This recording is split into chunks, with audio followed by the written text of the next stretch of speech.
and the plot of the stories, which means that as you and I create these narratives to make sense out of our lives, over time, those narratives change. Certain things get cut out, certain things get added in. And the point is, our stories, our narratives are not designed to tell a scientific truth. Our narratives, our stories are designed as a way to make meaning out of a situation. So it's going to take us back to this idea of a meaning-making process. Now, there's a guy named Chris Argyris who teaches at Harvard who developed a model for understanding how this works, okay? And he calls it the ladder of inference. And some of you may be familiar with the ladder of inference. It was popularized a number of years ago in a book called The Fifth Discipline by Peter Senge. Does a lot of writing around learning organizations. But basically, the ladder of inference is a way of describing the meaning-making process that we use. So remember I said, conflict is a result of a meaning-making process. So what is that? How does that work? Well, he calls the ladder of inference. And on the ladder of inference, there's a series of rungs starting from the bottom to the top. And at the bottom of the ladder, he starts with observable data. In other words, as we're going through life, what's happening around us? What are we observing? What are we experiencing? What's happening? But there are things happening in space and time, okay? Now, it's not possible for us to process and engage all the data that's out there. And so we select certain data to pay attention to. Certain things catch our attention. And to the things that catch our attention, we add meaning. You say, what does that mean? And to the meaning, we adopt beliefs and feelings about a situation. So let me just give you an example, okay? You are going to a gathering of friends and you arrive a little bit late. And as you walk into the room, a number of people stop talking and they look at you. And there's silence for a while. And then nothing happens. Now, you would probably focus on, I walked into the room with people I know and they stopped talking. That's kind of odd. I'm just curious, what might you make that mean? Anybody? What might you make that mean? That they were talking about me. They're talking about me, exactly. Because it is, in fact, always about me, obviously, right? Okay, yeah, they're talking about me. I wonder what they're talking about. I wonder what I did. Okay, and you would begin to question them and adopt some beliefs about them. Oh my gosh, I'm not sure I can trust these people. I'm not feeling very comfortable. I'm not feeling particularly safe here. Does that make sense? What I'm saying here? Yeah. What's the classic? You're in a meeting, everybody talks about this one all the time. You're in a meeting and you say something and the person across the room rolls their eyes, right? That's the classic. Right? What do you make that eye rolling mean? You said something stupid. You said something stupid. And so I would select that data because everybody else in the room was really paying attention to me. And this person rolled their eyes. And so I would catch that. I go, what does that mean? I must have said something stupid, or they're disrespecting me, or they don't value what I have to say. Okay. And then I would say, well, I'm not sure I like this person. I'm not sure I trust this person. I'm going to be very cautious around them. Okay. Now, does this make sense as far as the meaning-making process that we're talking about? Okay. So how long does it take to get from the bottom rung to the adopt beliefs and feelings level of the ladder? Yeah, just takes seconds, right? It's happening all the time. So now the interesting thing is, let's just use the eye rolling example. The eye rolling example says that, oh, you disrespect me. You don't respect what I have to say. You don't care what I have to say. And therefore, you're a person who I'm going to be cautious around. I now have, what do I have? I have a story about you. I have a story about you. You don't respect other people. You don't respect people who see things differently than you do. You're obviously not a good team player, da da da da da da da. And once I have a story about you, what the narrative model says is that story becomes a context through which I will interpret subsequent interactions. It's sometimes said that you go through life, what? Looking for evidence to support your story. So I will now, as I interact with this person who rolled their eyes at me, I will go through life hyper vigilant and hypersensitive to evidence that will support my narrative, my hypothesis, that you disrespect others, you don't care about people who have differences of opinion than those, you're obviously, sort of closed-minded and narrow-minded. And in a subsequent meeting, you might behave, very appropriately, but then I might see you roll your eyes again and I go, there it is, see, there it is again. And it begins to reinforce that story. Just give me a thumbs up if this is making sense. Is this making sense? Okay.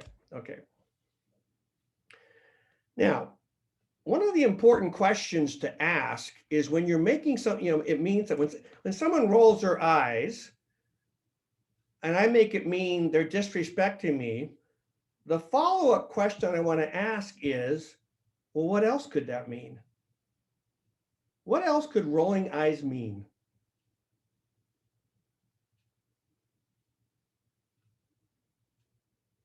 Any ideas?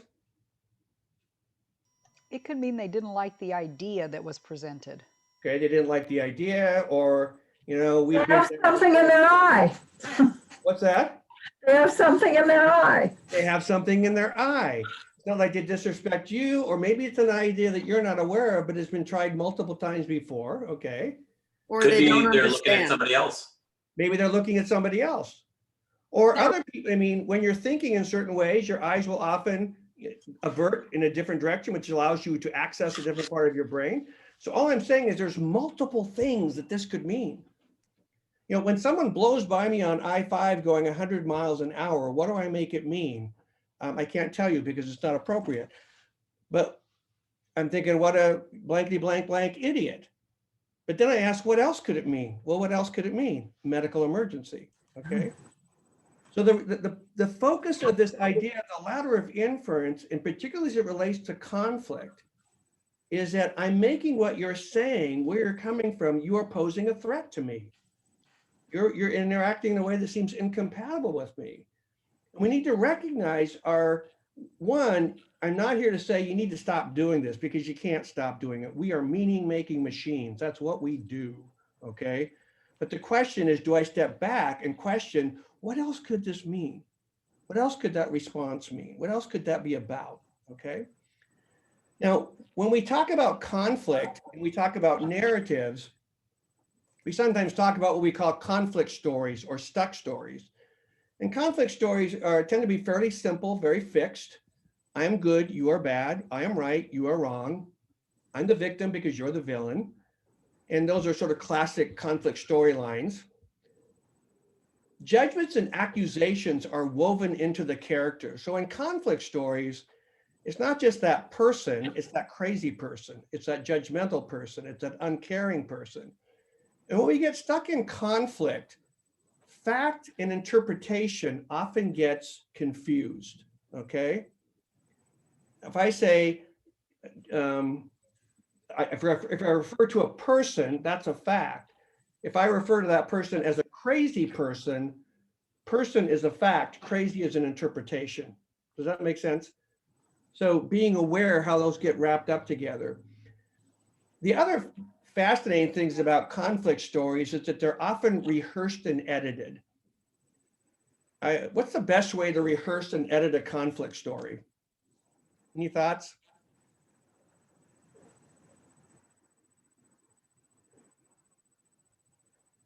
Well, we think about them in our head, we process them. Imagine it. You imagine it. But one of my favorites is we tell other people. Call a friend, yep. Call a friend. I have a colleague who used to refer to that. We often tell people our conflict story in an effort to recruit third-party warriors to our story. I do a lot of work in organizational conflict. And I've worked in groups of 40 people where the entire group of 40 people has major conflicts going on. But if you go back and sort of do a history of where that conflict came from, it actually started with 3 people in the organization. And those 3 people began telling the conflict story to everybody else in the organization and recruiting them. And pretty soon, the entire group is being held hostage to the conflict story of 3 people. Okay.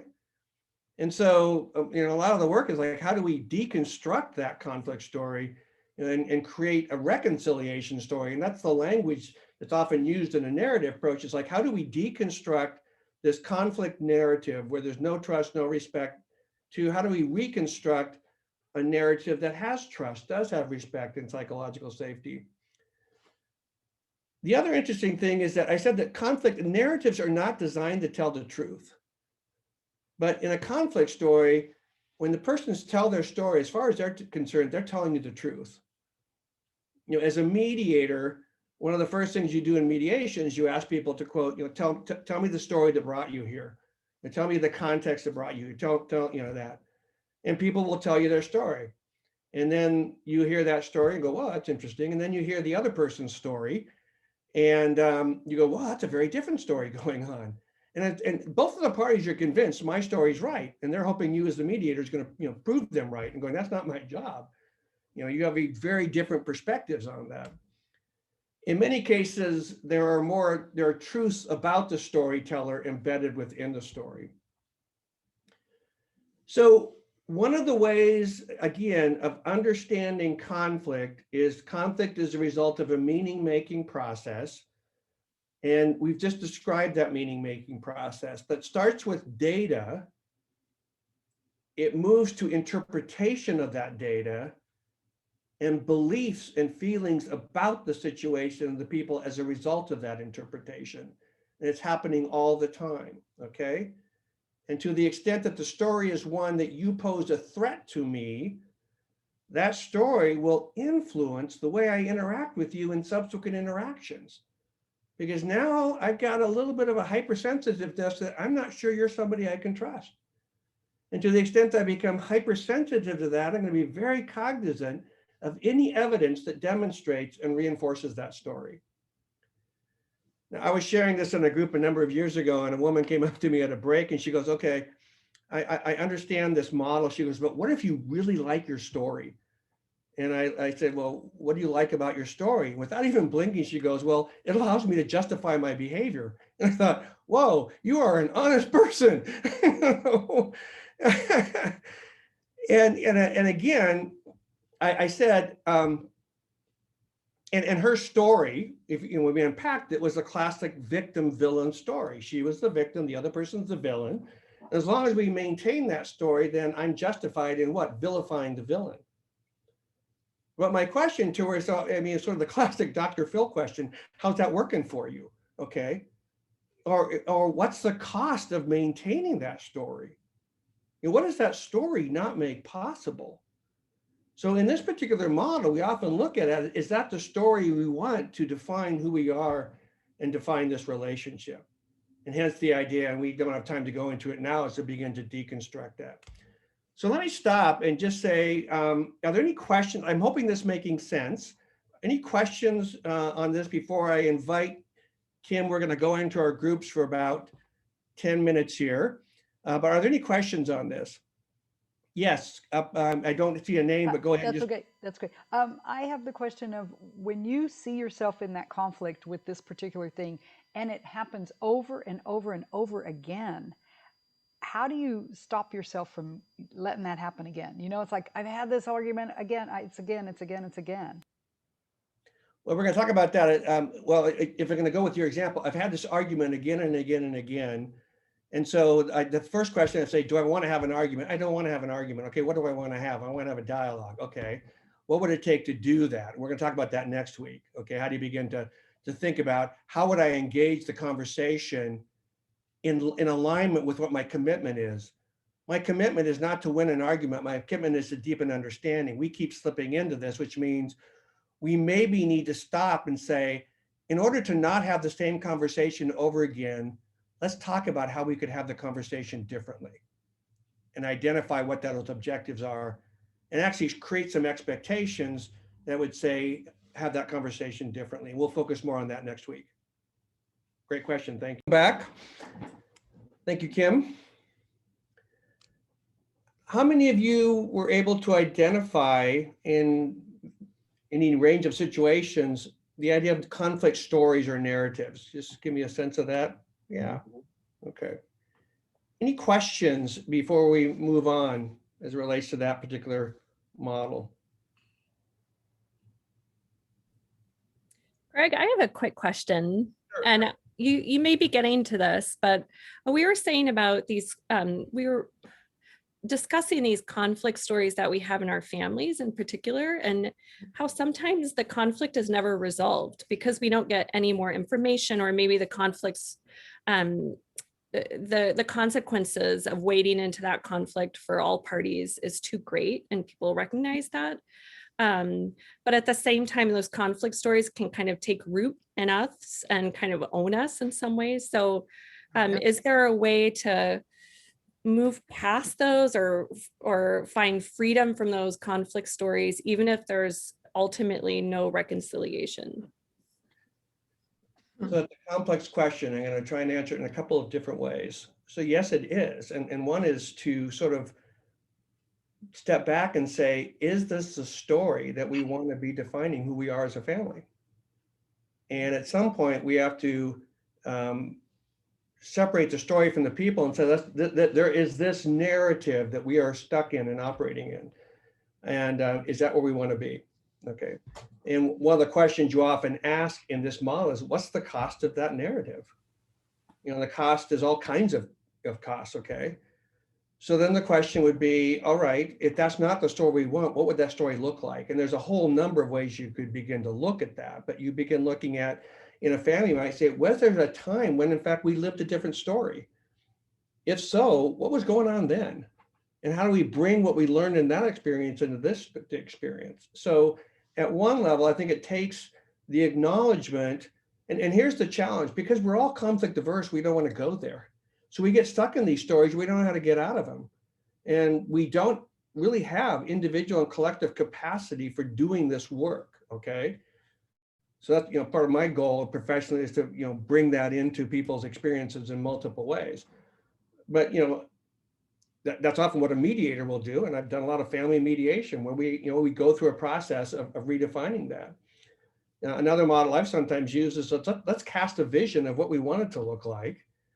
And then you really identify what's the gap between where we are and where we want to be, and how do we close the gap? How do we begin to? So, I mean, you actually articulated and begin making some moves in that direction to where you want to go.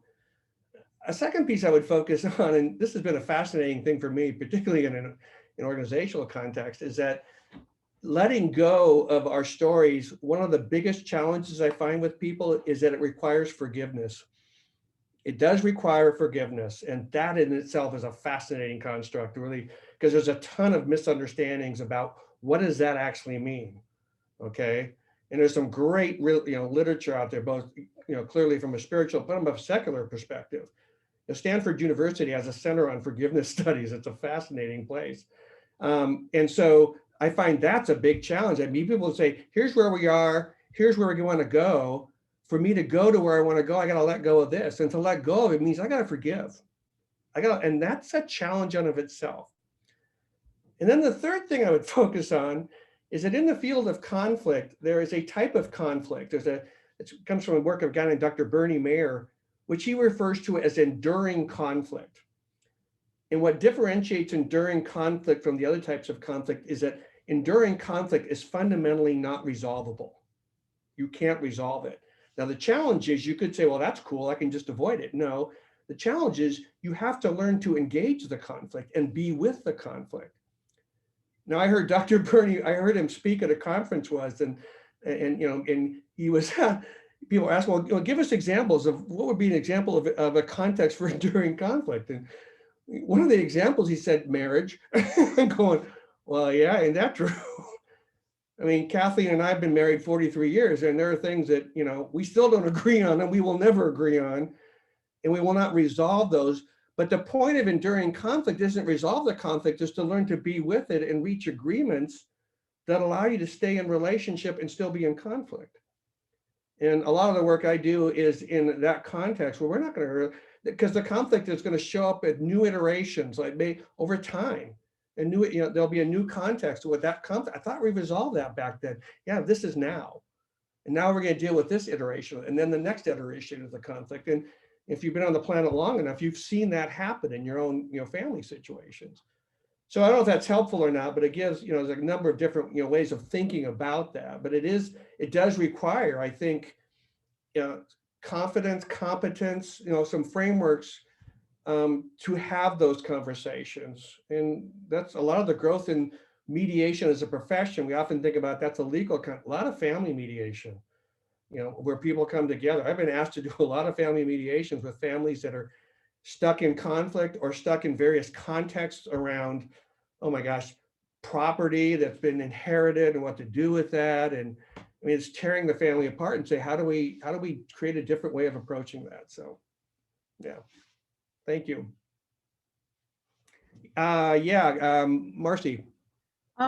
Greg, it seems like two key facets of this, especially if you're looking to shift to that learning mode, are having an investment in the relationship, wanting to maintain the relationship, and somehow being able to trust.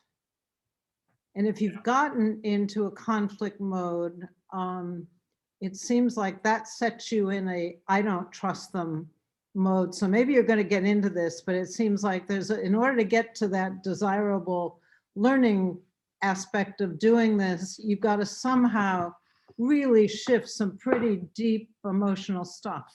Yeah.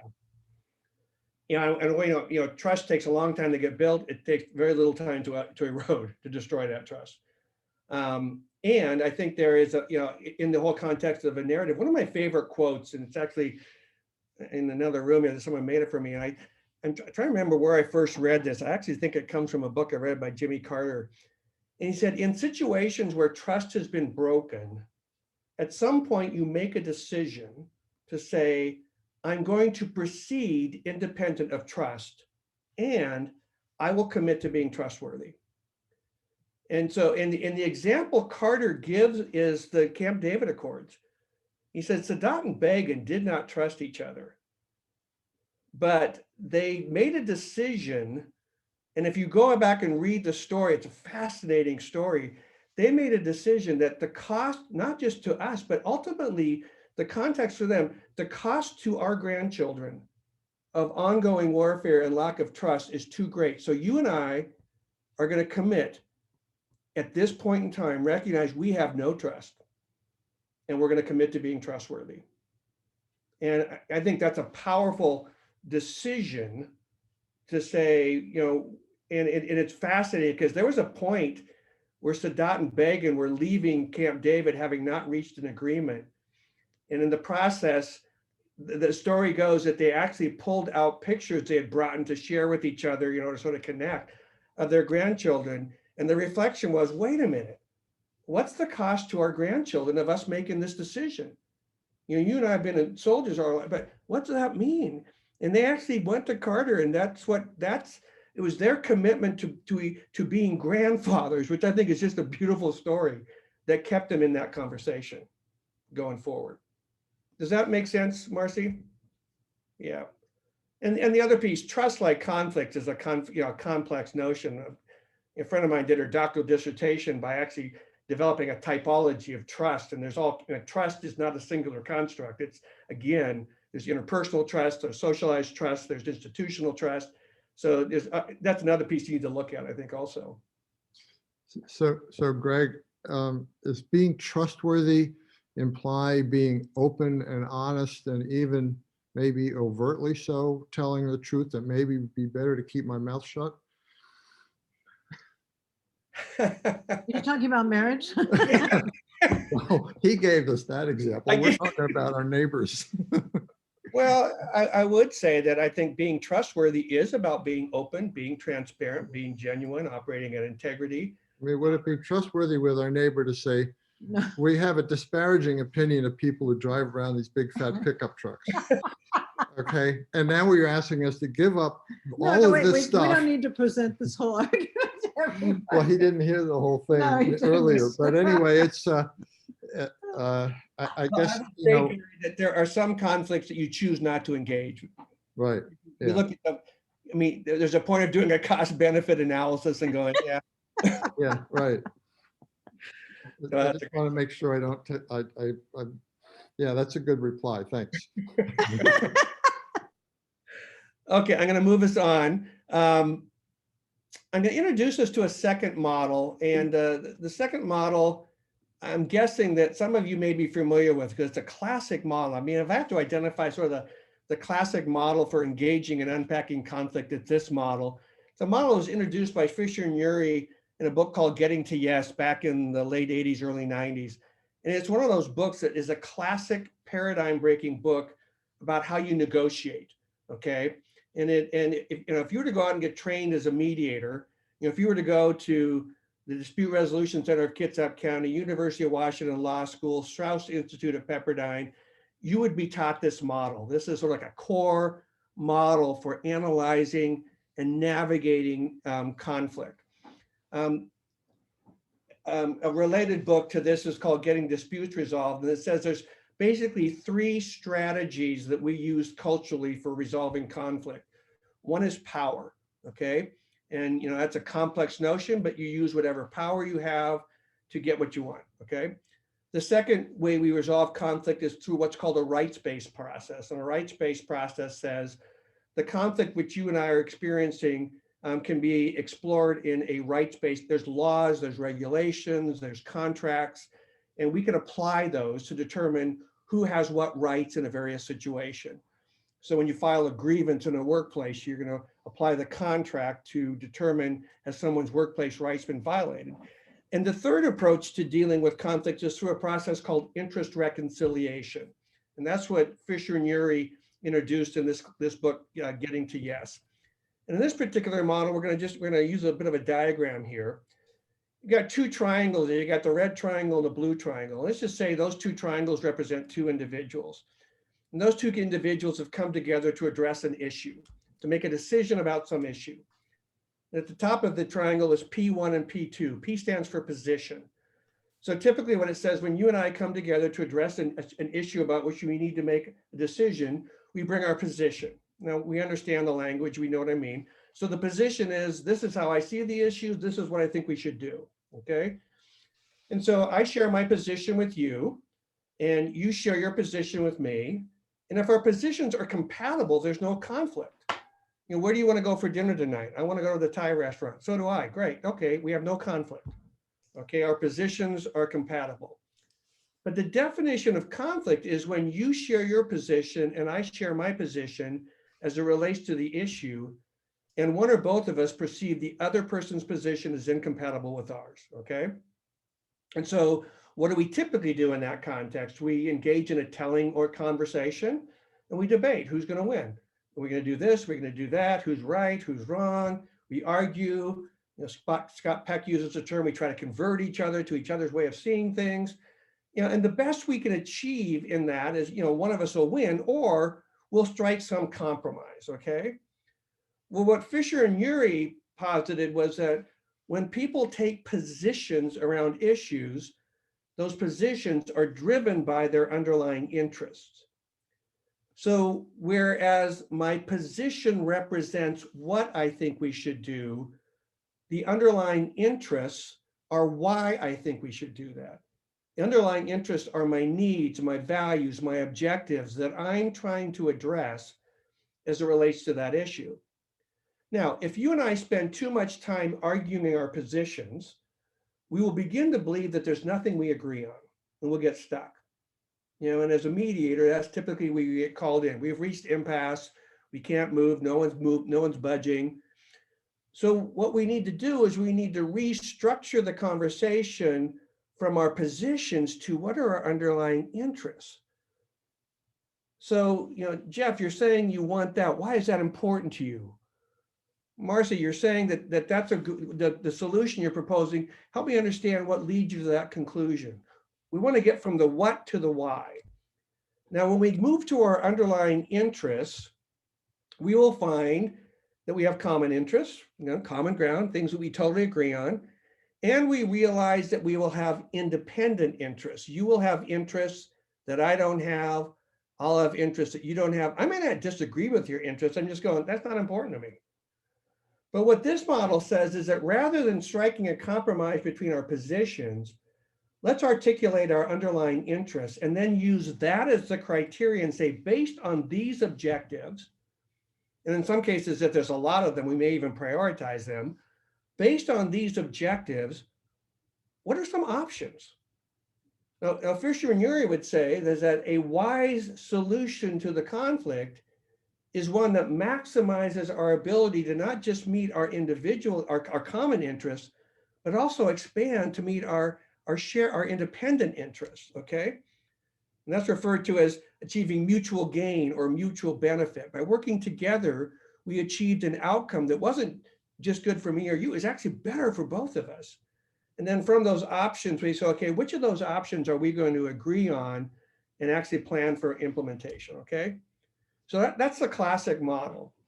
Now, given that we're using marriage as an example, I'm going to just share a quick example of a negotiation that over the years, Kathleen and I have had every year, okay? And every year, because we've worked in education, we have a negotiation that typically starts in January, and our goal is to conclude negotiations by late March, if not early April. And the negotiations are about, what are we going to do for vacation this summer, okay? And so I don't know if you've had those kinds of conversations. And so, it's the wintertime, holidays are over, we're looking forward to vacation. So we'll typically say, well, let's sit down after dinner and let's talk. So we'll start the conversation like this. One of us will go, well, I've been thinking, I think we should go car camping for 3 weeks. Let's just load all the camping gear in the car and let's just head out and see where we go, okay? That's one of the suggestions.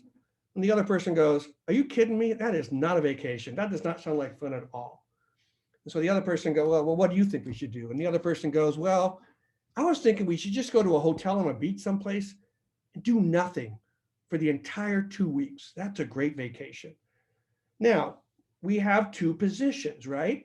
We have two positions. Okay, are we going car camping or are we going to go to a hotel on the beach? And so we could argue back and forth, supposedly on that.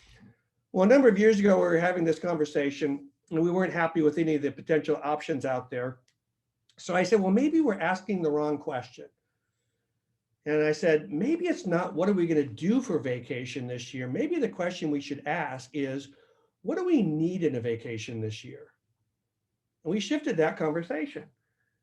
And so, Kathleen had said, well, okay, what do you need? And I said, well, I need at least 3 weeks off. And she thought that was crazy because I've never taken more than a week off. And she said, wait, 3 weeks? I said, no, I need to be able to go on vacation, decompress, be on vacation, decompressed, and then recompress. That's the way I work, okay? Oh, okay, so we need a sufficient length of time. So then I asked Kathleen, I said, what do you need? She goes, well, I'd like an adventure. I go, what do you mean? I said, well, she said, I don't want to just do the same old. I mean, if we're going to do this, let's do something out of the ordinary. As we went back and forth and, a lot of common interests, and we identified a whole bunch of the interests, and we had common interests, we had independent interests. One of my interests is always I want to go someplace where there's some great wineries and some great microbrews. And Kathleen goes, that's your thing, that's not my thing. But she gets it. The point is, at the end of the conversation, we said, okay, now we've got our list of objectives. Let's prioritize them. And then we said, let's design a vacation that meets those interests. And we did, okay? And that is probably the best vacation we've ever taken. But the point is, it was not a compromise between our positions. It was driven by our underlying interests. I've used this process. I've negotiated purchases of cars with my kids. We've negotiated all kinds of things as a family with this. I do a lot of work with contract bargaining. We do this as an interest-based contract bargaining process, a model that has tons of applications, okay?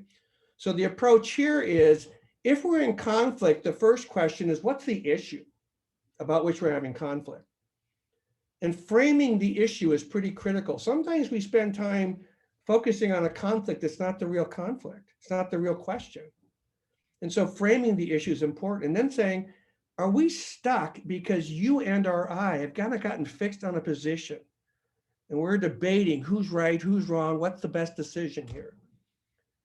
Well, let's move the conversation to get to those underlying interests and then using those interests. And so when you're going into this approach, the questions you want to ask, what are the issues? What are the positions? What are yours and theirs? And the most important question you want to ask is, what are the interests? And the first person of whom you want to ask this question is yourself. What are your interests? I can't tell you how many people I've worked with who are in conflict who do not know what their own interests are. They know what they want, but they can't tell you why. I want this. Why? Because I want this. Why? Well, because I think it's the best thing to do. Why? They can't. What is the underlying interest? And the other piece is to hunch the interests of the other person. So I'm going to just pick on Gary and Marcy since you guys started this. That's okay. I'm hunching it. You guys have been together long enough that you can hunch the interests of the other person on various decisions. You can go, yeah, Marcy, I can kind of guess what I'm going to think is this is going to be important to Gary about this. And Gary can say the same thing about Marcy. But the operative word is you can hunch. I got to be able to find out. So Marcy could say to Gary, I'm hunching this is important to you. And he could say, no, that's not really that important to me. What's really important to me is this. So at some point, we're going to want to unpack what those underlying interests are and not going back to what we said before, assume what they are. Because it's also easy in a marriage to go, oh, I know what's important to them. Get in trouble all the time. Okay. Oh, I know what they're saying. I know what they mean. Okay. So I'd like you, Kim, if you would, put people in their groups again for 10 minutes this time and just reflect.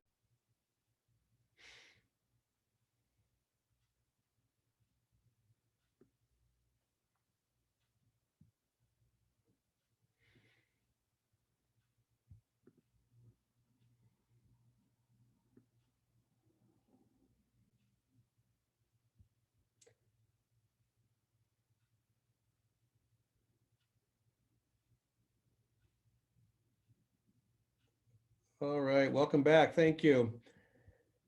We're running out of time, so I'm going to go fairly quickly through a couple of final comments here. But before I move on, any comments or questions on this particular model? And feel free to ask. We've got time. So, any thoughts on this or any reflections on how you might have found this one helpful? It seems I to think me our like- group that thought it was helpful, very helpful. Okay. Yeah, what Brian? seems to me is that talking about your interests takes you out of the conflict. It takes you to a different portion of it. It forces you to remove yourself from what the conflict is and talk about what's important to the other people and actually have that open discussion versus sitting in your position and not willing to move, right? Right. You look at your what are your positions and their positions, then what's the interest? And the interest is the diffuser.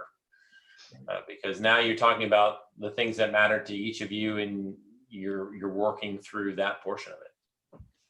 Well, in mediation, we often talk about that we start by identifying what are the issues. Now, once we get stuck in our positions, then we become adversaries. It's you versus me. But if we can focus on the issue and say, rather than doing that, let's become joint problem solvers on our set of shared issues by articulating our common and independent interests. And so it's actually, mediation, we call it, setting the agenda.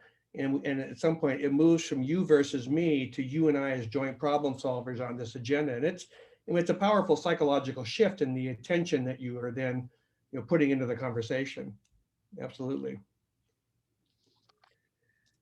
Well, let me just share a couple of other comments. I was going to share one more model, which I don't really have time at this point.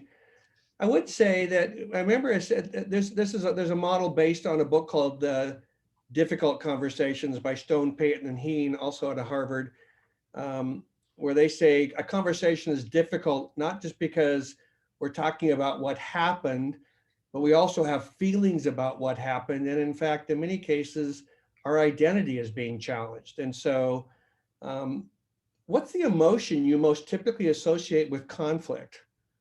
Well, typically we associate anger, right? People are angry.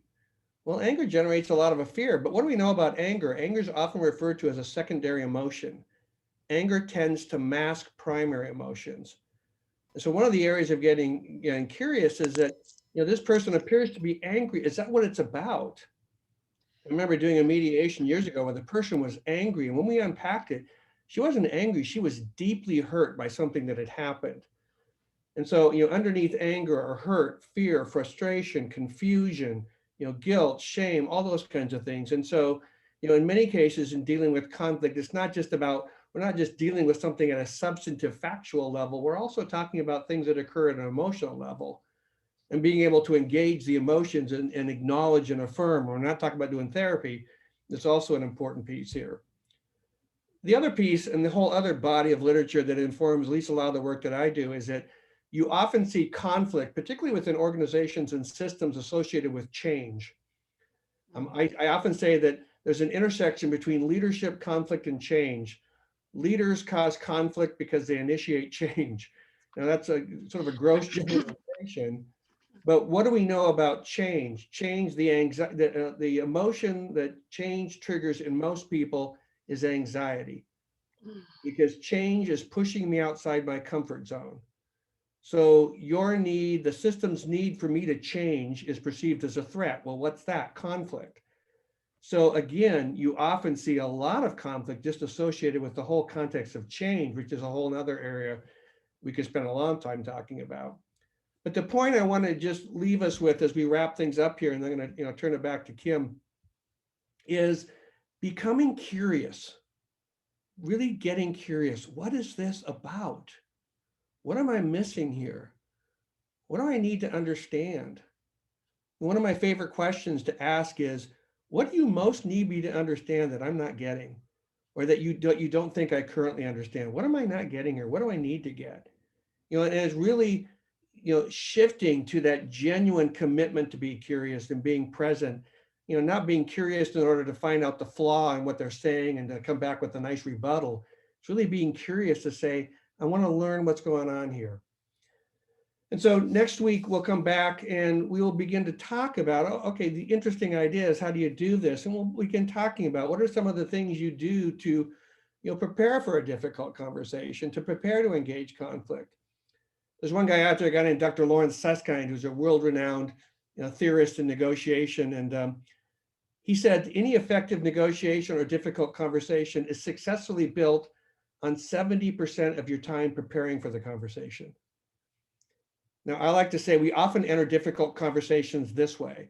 I hope this goes well, which I refer to as the proverbial wing and a prayer approach. And Rand, I'm not opposed to wings and prayers. I'm just saying that that's not always sufficient, Okay. And so we're going to be talking about how do you prepare to engage conflict and to engage conflict at integrity with who we're committed to being in the relationship and in that context. So thank you for taking the time to join me again tonight. And Kim, give it back to you if we need to do any wrap up here. Thank you all so much for taking an hour and a half on a Thursday evening to join us. I'm sure you'll join me in my gratitude to Greg for being with us again tonight and giving us so much to think about.